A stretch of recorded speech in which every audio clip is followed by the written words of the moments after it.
Hey YouTube, I'm here this time for the first time with a new kind of video. So it's definitely still Bath & Body Works related, but you can also apply these kinds of things to just any kind of stash that you have that one uses up. So perhaps if you have a nail polish stash, or maybe you like the Body Shop or Sephora or Ulta or whatever.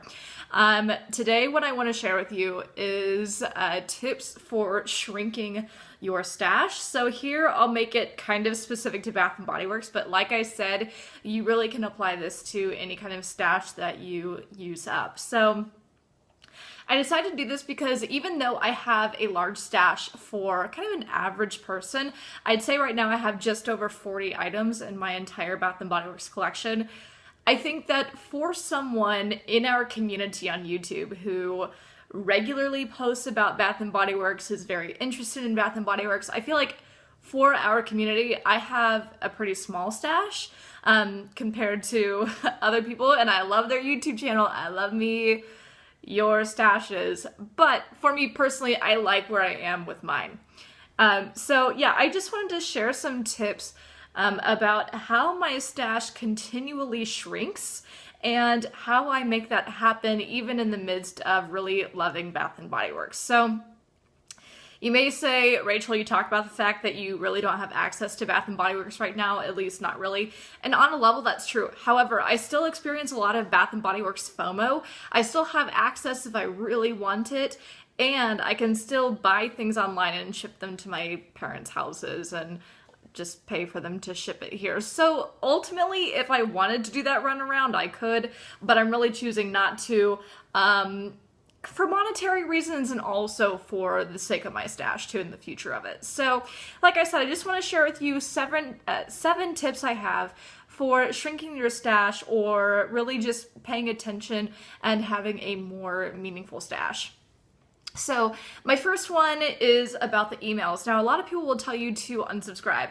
However, what I have done, or what I did do the last year or so that I was in the States, I didn't unsubscribe, but rather I chose for them to be sent to my junk mail box or my spam mailbox. And the reason why is because I still wanted to have my emails there in case I had a reason to look at them, but they weren't just coming through my inbox every single day. So I wasn't being tempted by, getting them all of the time. So instead, what would happen is if I had a specific item in mind, like maybe I saw it on YouTube, maybe I saw it in the store, I could think about a plan for buying that item and make a meaningful purchase, and then go back through my spam or my junk mail folder and look at valid coupons that would work for what I want. So like I said, you're not getting them every single day, but you still have access to them that you can consciously choose to, have control over if you want to. So unsubscribe to emails if you think that you need to do like a hardcore approach here. But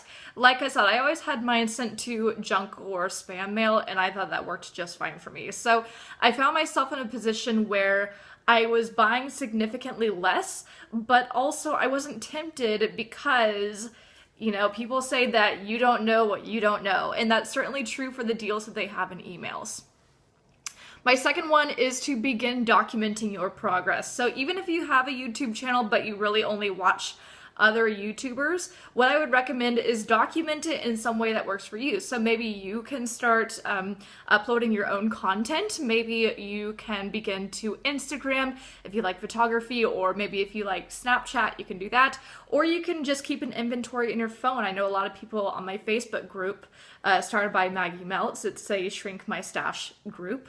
They document their progress in their phones and they share it in that group. So do whatever works for you, do whatever matches the level of commitment or the level of sharing that you want to do here. And you don't have to share it at all, by the way. But yeah, begin documenting your progress and how quickly you use things up, or maybe how slowly you use things up. And that will help you be aware of what's coming and going in your stash and when they would be coming and going. My third tip is to sell things online. So I am an eBay girl. I love me some eBay.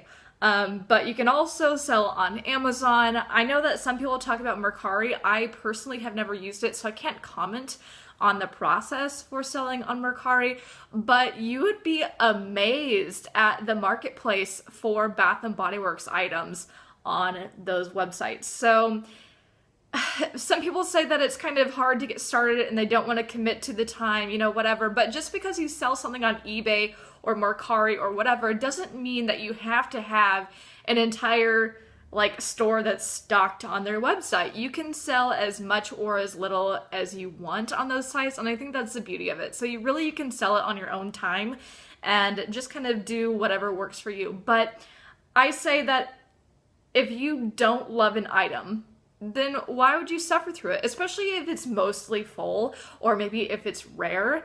You would, like I said, be surprised at what you can get online for that kind of stuff. So if you don't like it, set it aside and begin selling it or donate it.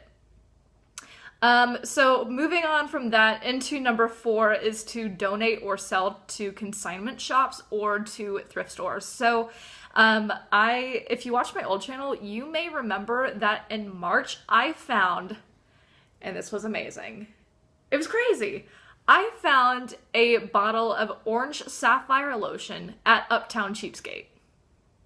And they had, like, granted it was small, but they had this bin of Bath and Body Works stuff that you could buy that was kind of old school, or they had new stuff too, but it was such a cool find. So what that told me was, again, as long as it's at least like virtually full, if you don't like it, press your luck and try to sell it to a consignment store because they might take it. So you can get cash for it, you can do it in person, so you wouldn't have to mess with eBay, Mercari, whatever, if you're really kind of weirded out by the online thing.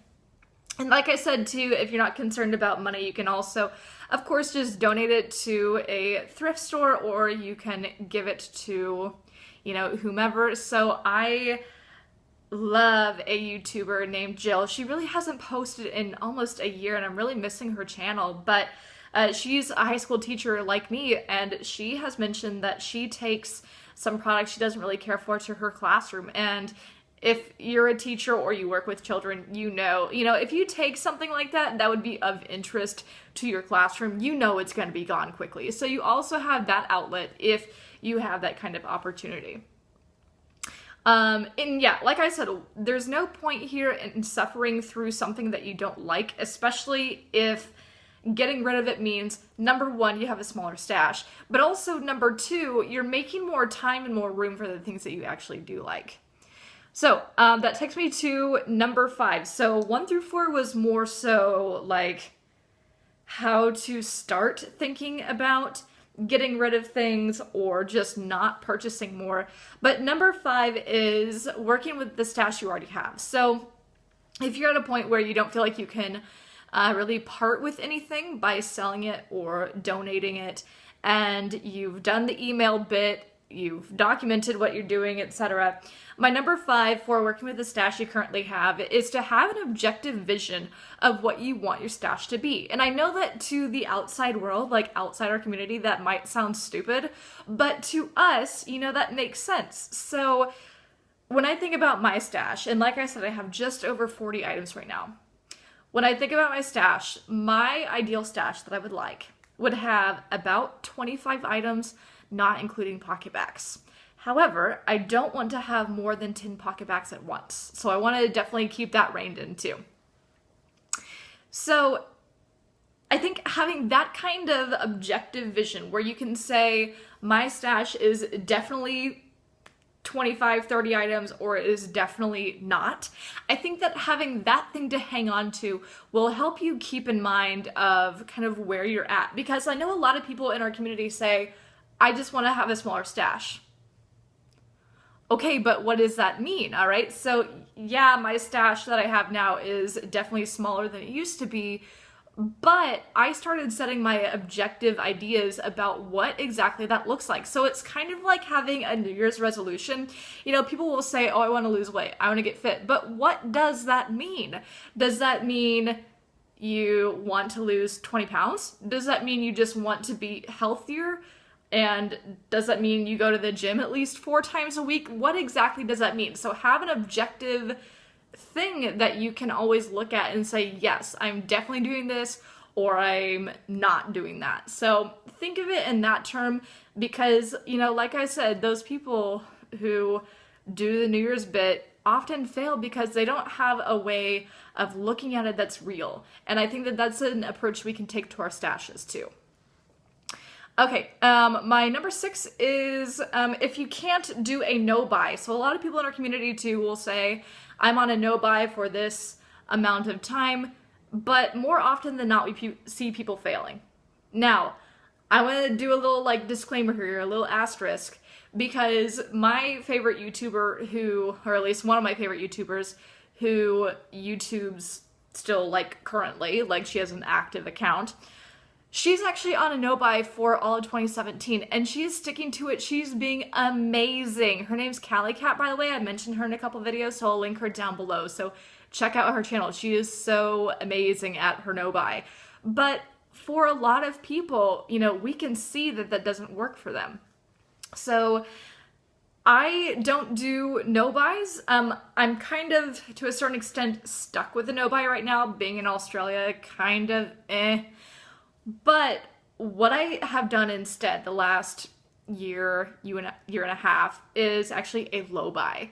So again, I'm thinking about what exactly does that mean? So I can say, I want to buy less stuff. All right, what does that look like? What does that mean? So what a low buy means to me, and perhaps it can mean to you, is I have started actually thinking about my purchases. So when I'm in Wichita in October, I have already thought about what I want to look at, what I want to purchase, what kinds of things would be interesting to me. And then later on, I'll go through my emails, because I still get them, that go to my spam junk mailbox and see what can work for me in that window based off of what I want to purchase. So yeah, I do that. And I also think of setting goals for myself. And again, those are objective goals. So I could say something like, all right, for every 15 items I use up, I can purchase 2. You know, something like that. So it's still a low buy. It still allows you to enjoy your hobby. However, it keeps you accountable in an objective way. And even though you're still purchasing from Bath & Body Works, you are, in the end, shrinking your stash. So just make sure that you can either do a no buy if you're very self-disciplined, but if you're not, and if you love Bath & Body Works and you feel like you can't stay out of their store and you can't stop purchasing, then again, do a low buy, but one that is based off of objective outcomes. Okay, and then finally, my 7th tip is one that I think would resonate with everybody, regardless of whether they're trying to shrink their stash or not. So number 7 is to have fun with what you have. So we have these things because we enjoy purchasing them. They bring us joy in some way. Sorry, I've been watching a lot of KonMari videos, so like this element of bringing joy is very like in the front of my mind. But seriously, we go to Bath & Body Works because we like their products, and even though we whine and complain about this, that, and the other, we still like, at least mostly, what they have. So appreciate what you have as you use it up, but just be mindful in the future. So yeah, appreciate what you have, but just make sure that you're not keeping up with the Joneses. So even if you have a YouTube account already and you upload content, or if you have an Instagram or whatever, keep in mind that at the end of the day, this is just a hobby. And I kind of have this mindset that unless Bath & Body Works is going to send me free product, then I'm not going to purchase just because of my channel. So it is my hobby, but it's not a hobby that I'm willing to just go buy a bunch of stuff for. I don't have this need to, you know, like I said, keep up with the Joneses. I love watching videos, and I don't know, kind of sometimes have some envy about people's stashes, especially like old school stuff. Like that's my thing. I love old school Bath & Body Works. But I don't feel like I have to go out and go on eBay to buy that thing just because somebody else had it and I thought it was cool. So I'll go there and spend money on something old because I like it and I want to have that nostalgia.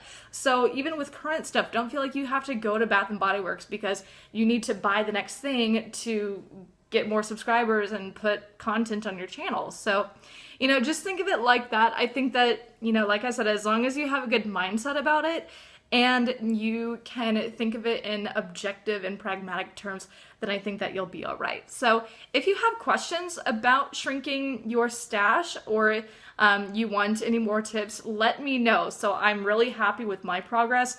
When I started my very first channel, and I've only had 2, so it's not like I've had like 30, but when I first started my first YouTube channel in November of 2015, my very first video was a Bath & Body Works stash video, and I had 105 products.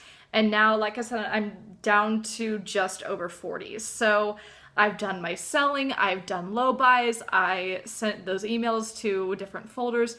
These things can really work for you. So no matter what size your stash is, you can do it too, all right? So I say go for it, try these tips, and if you want more, please comment down below, message me, and finally, don't forget to like me. Don't forget to follow me on Instagram at YellowBrickExpat, same way it's spelled here. See ya, bye.